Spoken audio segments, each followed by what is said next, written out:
All right, we've got to talk about where we stand with Donald Trump's clear mental decline. If you have seen me on the Adam Mockler page, you know that I will scream for as long as it takes about Donald Trump's very clear and very serious cognitive decline. I made a video recently about a speech at the UN, played some clips, reacted to them, But now we're going to talk about some of the fallout from that and how he's getting even more unhinged. Let's walk through a few things together. Before I do, though, my name is Mowrey. I'm filling in for Adam Mockler on the Adam Mockler channel. If you enjoy this type of content, click the link right down below in the description. That's my YouTube channel. It would mean a lot if you just hit subscribe, hit like. It goes a long way. On this channel, the Adam Mockler channel, we're trying to lift up Gen Z voices, build something big to punch back against Republican media, moving into 2026, moving into 2028, making sure people are registered to vote and giving this Gen Z perspective, if you will. And if that's something you enjoy, all you have to do is hit subscribe right down below. It goes a long way. Also, I know you may notice I'm in a little bit of a different area here, traveling at the moment, still trying to get these videos out for you guys. And again, if you appreciate that,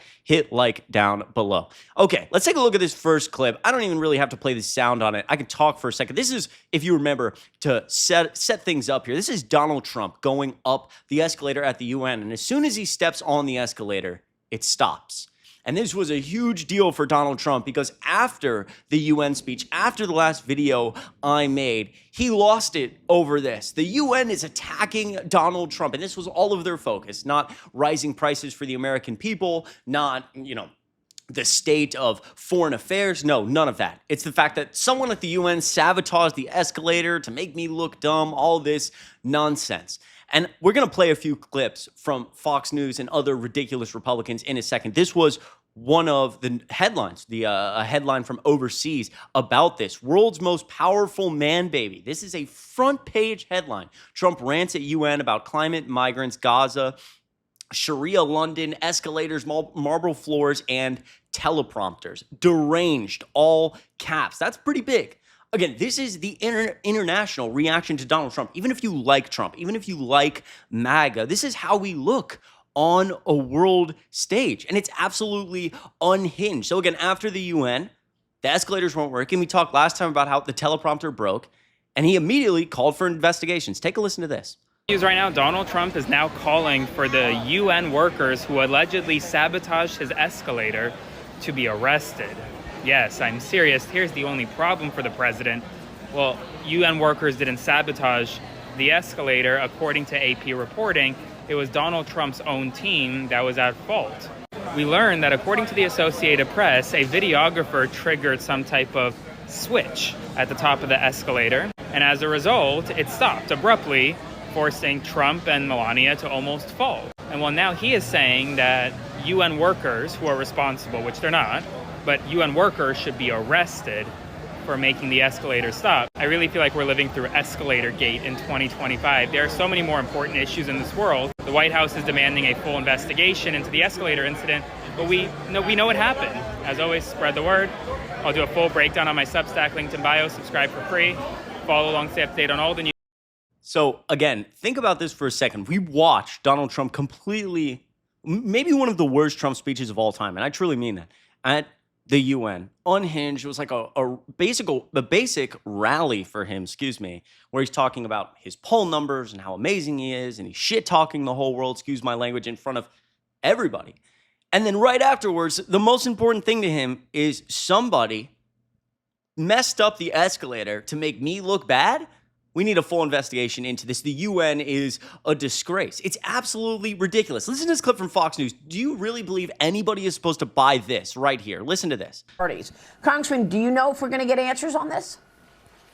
I surely hope so. And if the Secret Service has opened up an investigation and the UN's doing an investigation, obviously all of those things could not be a coincidence. And thankfully, the First Lady and the President had their hands on the rail as they were going up the escalator, or you likely would have fallen down and injured themselves. It seems to be intentional. Let's hope it wasn't. But it seems to be that was the case. Look, nothing's worked at the UN. I don't know why we're still part of the UN. The President has been able to do the job of the UN since he's been president and negotiating all of these peace deals. Unbelievable. This is legitimately the point in every single video, like the 4 or 5 minute mark, where I get actively worked up because this is insane. We are the laughingstock of the world. This is A clown show. What did I just listen to? Who believes this? And again, this person right here selling out the Constitution in my future, and if he's intelligent at all, probably knows it, but is just doing it for clout, doing it for money, has to work in Republican politics. So, oh my God, we have to leave the UN because they're sabotaging Trump and trying to hurt him on a effing escalator. Like, it's so unbelievable. It's truly unbelievable where we are at in this country. And so, again, after all of this, we saw what happened with Jimmy Kimmel, his show coming back on the air. So while Donald Trump's focused on investigating the UN and going on this tirade of them trying to sabotage him, he also is sending out true socials like this. I can't believe ABC fake news gave Jimmy Kimmel his job back. The White House is told by ABC that his show was canceled. Something happened between then and now because his audience is all caps gone and his talent was never there. Why would they want someone back who does so poorly, who's not funny, blah, blah, blah, blah, blah, blah, blah, blah, blah, blah. So again, going on unhinged rants about things that aren't important, also directly contradicting the claim that him and all the Republicans have made that, oh, Jimmy Kimmel wasn't fired because it's an attack on free speech, which is just a blatant lie, right? We know that FCC Chairman Brandon Carr literally threatened ABC, threatened Jimmy Kimmel practically saying, we can do this the easy way or the hard way. There's litigation to be done by the FCC if they don't replace Kimmel. That's practically what he said. It was a business decision. It was an attack on free speech forced by the government. And then he gets his job back. And Donald Trump is saying, well, they informed me, the White House, that his show was gone and now it's back. It's like, why? Wait, I'm sorry. You say you have nothing to do with this. Why are you being informed about where Jimmy Kimmel's show is at? Why are you even saying this? Absolutely unhinged. Again, everything I'm showing you all plays out in like a 5-day period, if that.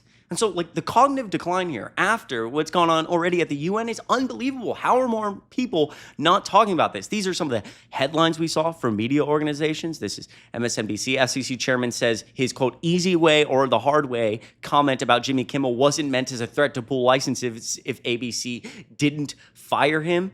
NBC News, Senator Rand Paul says FCC chair's comments threatening ABC over Jimmy Kimmel were, quote, absolutely inappropriate. Ted Cruz even, which Jimmy Kimmel talked about, rips FCC chair Jimmy Kimmel threat as unbelievably dangerous. And that's when you know you're in a bad spot. If Ted effing Cruz is speaking like that, that's a bad time. To go to the next one, the New York Times, Trump says critical coverage of him is, quote, really illegal. And then again, the true social I just showed you, I can't believe ABC gave Jimmy Kimmel his job back. I think we're going to test ABC out on this. Let's see how we do. Last time I went after them, they gave me $16 million. This one sounds even more lucrative. So again, directly threatening these organizations.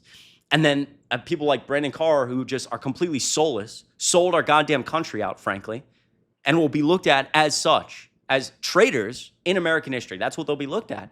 Saying, oh, I didn't mean that as a threat. I didn't mean we'd pull their licenses, even though the president of the United States consistently says we can pull these people's licenses. We heard it on the campaign trail all the time. And so again, the reality of all of this, zooming out a bit, is again, the cognitive decline is so clear. Let's take a look at this video. Let's take a look at this video real quick. Now this impacts. Fully fit Trump is deemed in superb health by White House physician. Look at, just physically look at him these days. He's not looking that great, right? We've seen the bruises on his hands, the swelling of his ankles. He's the oldest president ever. And I'm not a doctor, but it's stunning to me that these same people went on and on about Biden's the oldest guy to ever exist ever when he's just standing there. And Donald Trump, we see the bruises. We see him getting more frail. We see him ranting, more incoherently than ever. And that's really saying something. It's like nobody wants to talk about. Are we really supposed to believe that he's in superb health? Is that the claim we're making? Listen to this. Countries going through what parts of the world are going through. And I will say there are parts of the world that don't take Tylenol. There's a rumor, and I don't know if it's so or not, that Cuba, they don't have Tylenol because they don't have the money for Tylenol, and they have virtually no autism, okay? Tell me about that one. And there are other parts of the world where they don't have Tylenol, where they don't have autism. Okay, a falsifiable, just a straight lie. It's incredibly dangerous. Again, as we combine this, potentially combine this narcissism with this cognitive decline, it's very dangerous, right? And these are people's lives at stake, and making claims about acetaminophen and all these things that, again, are just objectively not true. And even if they, at best, are unsubstantiated, the president of the United States should not just be talking about them willy-nilly.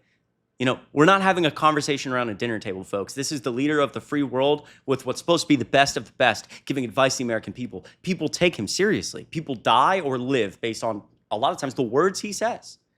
It's like, what are you even talking about? And in that same press conference where he's saying, I'm not going to be careful with my words. I'll say whatever I want. I'll make these health claims that are very dangerous, unsubstantiated. He's also slurring his words. Listen to this. Be very careful with what he says, and he should, but I'm not so careful with what I say. But you have certain groups, the Amish as an example, they have essentially no autism. First, effective immediately, the FDA will be notifying physicians that the use of well, let's see how we say that. Acetaminophen. Is that okay? Which is basically commonly known as Tylenol during pregnancy, can be associated. Honestly, I'm gonna pause that video there, folks. You saw me laughing, and the thing is, it's not funny. None of this is funny. It's incredibly dangerous. Sometimes it reaches a point where you listen to clips like that, it's like you almost laugh because it's like, oh my God, this is insane. Aceta, I don't know how to pronounce that. A lot of these words throughout this were being slurred, and again, him saying like, you know, someone like RFK Jr. is very careful with his words. Well, I'm not. You're the president of the United States talking about health issues. And again, just more pictures of recent looking more tan and frail than ever. And some more news we've gotten, some headlines following speculations about Trump's health. Here's how he looked at the state dinner in the UK. Again, pictures of Donald Trump next to a lot of these individuals, pictures of the bruises on his hands, which we've shown many, many times. This is, again, him next to Melania Trump. This man right here is in superb prime health, according to his doctor. I mean, look, you see the makeup on the hand to the left. I'll leave that up for debate. You can let me know what you think about that. Let me know if Donald Trump's in superb health in the comments down below. I read every single one of your comments. I appreciate you guys so much for watching this video. You're the best. Make sure you leave a like on this video and subscribe down below. Seriously, it goes a long way to help pump this video out. Maybe share it to a MAGA friend or family member. Ask them what's the deal here. Truly, it means the world. And once again, my name is Chris Mowrey, filling in for Adam Mockler on the Adam Mockler channel.